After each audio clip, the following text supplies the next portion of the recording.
BSc nursing చేద్దాం అనుకుంటున్నా. నాకు బీఎస్సీ నర్సింగ్ మీద ఎట్లాంటి నాలెడ్జ్ లేదు. సో ఎవరైనా ఒకరు గైడ్ చేస్తే బాగుంటుంది అని ఎవరైతే అనుకుంటున్నారో వాళ్ళ కోసం ఈ వీడియో లోపల నేను బీఎస్సీ నర్సింగ్ అంటే ఏంది అండ్ బీఎస్సీ నర్సింగ్కి సంబంధించిన నోటిఫికేషన్ ఎప్పుడు వస్తుంది అండ్ బీఎస్సీ నర్సింగ్కి సంబంధించిన నోటిఫికేషను ఏ యూనివర్సిటీస్ రిలీజ్ చేస్తాయి అండ్ ఈ బీఎస్సీ నర్సింగ్ లోపల ఎన్ని సీట్స్ ఉంటాయి, ఎలిజిబిలిటీ ఏంది అని చెప్పి మనం ప్రతిదీ కూడా డీటెయిల్గా మాట్లాడుకుందాం.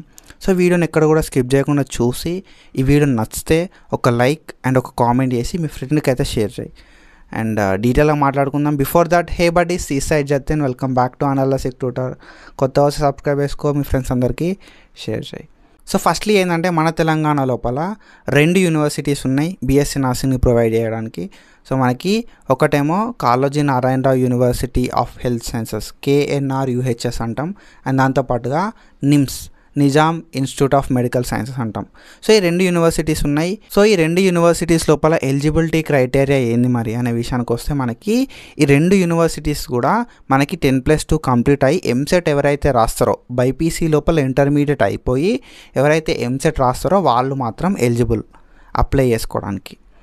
సో ఈ సెలక్షన్ ప్రాసెస్ అనేది మనకి ఎంసెట్ లోపల వచ్చిన మార్క్స్ బేస్డ్, ఎంసెట్ లోపల వచ్చిన ర్యాంక్ బేస్డ్ అయితే మనకు ఈ సెలక్షన్ ప్రాసెస్ అనేది అవుతుంది ఈ 2 యూనివర్సిటీస్ లోపల.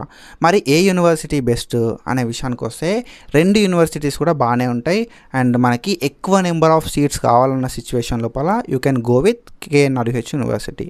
మనకి Kaloji Narayana Rao university of health sciences లోపల చాలా కాలేజెస్ ఉన్నాయి. సో మన తెలంగాణ లోపల ఉన్న ప్రతి కాలేజ్ కూడా మనకి ఈ KNRUH university of health sciences కిందనే ఉంటుంది. So when it comes to NIMS, so ఈ Nizam institute of medical sciences విషయానికి వస్తే మనకి ఇది ఒకటే కాలేజ్లా మనం కన్సిడర్ చేస్తాం. సో మనకి మంచి క్వాలిటీ ఆఫ్ ఎడ్యుకేషన్ ఉంటుంది అని చెప్పి చాలామంది అయితే ఈ నిమ్స్కి అయితే అప్లై చేసుకుంటూ ఉంటారు అన్నట్టు. సో మనకి KNRUH యూనివర్సిటీ లోపల సెలక్షన్ ప్రాసెస్ సేమ్ ఉంటుంది and Nizam institute of medical sciences లోపల ఈ సెలక్షన్ ప్రాసెస్ అనేది సేమ్ ఉంటుంది, ఎలిజిబిలిటీ క్రైటీరియా కూడా సేమే ఉంటుంది.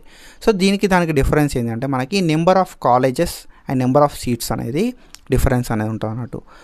సో మన Kaloji Narayana Rao university of health science లోపల 3800+ సీట్స్ అయితే ఉన్నాయి. And when comes to Nizam institute of medical sciences around మనకి ఒక 100 సీట్స్ అయితే ఉంటాయి. సో ఇందులోపల ప్రియారిటీ ఎవరికి ఇస్తారు అంటే నిమ్స్ లోపల 100 సీట్లు ఫీమేల్కి మాత్రమే. And when comes to Kaloji Narayana Rao university of health sciences మనకి ఈ 3800 సీట్స్ లోపల ఆల్మోస్ట్ ఒక 2000 సీట్స్ అయితే ఫీమేల్కే. సో ఏదైతే గవర్నమెంట్ మెడికల్ కాలేజెస్ ఉంటాయో ఈ గవర్నమెంట్ మెడికల్ కాలేజ్ లోపల మనకి ఓన్లీ ఫర్ ఫీమేల్ ఉంటుంది అన్నట్టు, ఫీమేల్కే సీట్స్ అయితే ఇస్తారు. ఈ నిమ్స్ లోపల 100 సీట్లకు కావచ్చు ఆర్ఎల్స్ ఈ KNRUH యూనివర్సిటీ లోపల 3800 సీట్స్కి మనకి 2000 సీట్స్ గవర్నమెంట్ మెడికల్ కాలేజ్లో ఉన్న ప్రతి సీట్ కూడా ఫీమేల్కే ఇస్తారు. అండ్ ఏదైతే ప్రైవేట్ కాలేజ్ ఉంటాయి చూసారా, సో ఈ ప్రైవేట్ కాలేజ్ లోపల మనకి కొంచెం మేల్కి కూడా రిజర్వేషన్ అనేది ఉంటుంది. సో 60-40 లోపల మనకి సెలక్షన్ ప్రాసెస్ అవుతుంది అన్నట్టు. సో ప్రైవేట్ కాలేజ్ లోపల 60% ఫీమేల్ తీసుకుంటే ఒక 40% మేల్ని అయితే తీసుకోవడం అయితే అవుతుంది అన్నట్టు. సో ఇది సీట్స్ గురించి. And when comes to notification, ఈ నోటిఫికేషన్ అనేది మనకి ఆగస్ట్ లోపల వచ్చే ఛాన్స్ అయితే ఉంటాయి అన్నట్టు, ఓకేనా. సో మనకి నిమ్స్ నోటిఫికేషన్ కావచ్చు ఆర్ఎల్స్ ఈ కాళోజీ నారాయణరావు యూనివర్సిటీ నుండి వచ్చే నోటిఫికేషన్ కావచ్చు మనకి ఆగస్ట్ లోపల రావడానికి ఛాన్స్ అయితే ఉన్నాయి అన్నట్టు. సో ఇట్లా మనకి ఈ అడ్మిషన్ ప్రాసెస్ అనేది అవుతుంది. సో నాట్ ఓన్లీ నర్సింగ్, మనం పారామెడికల్ కోర్సెస్ గురించి కూడా చాలా వీడియోస్ చేసుకున్నాం.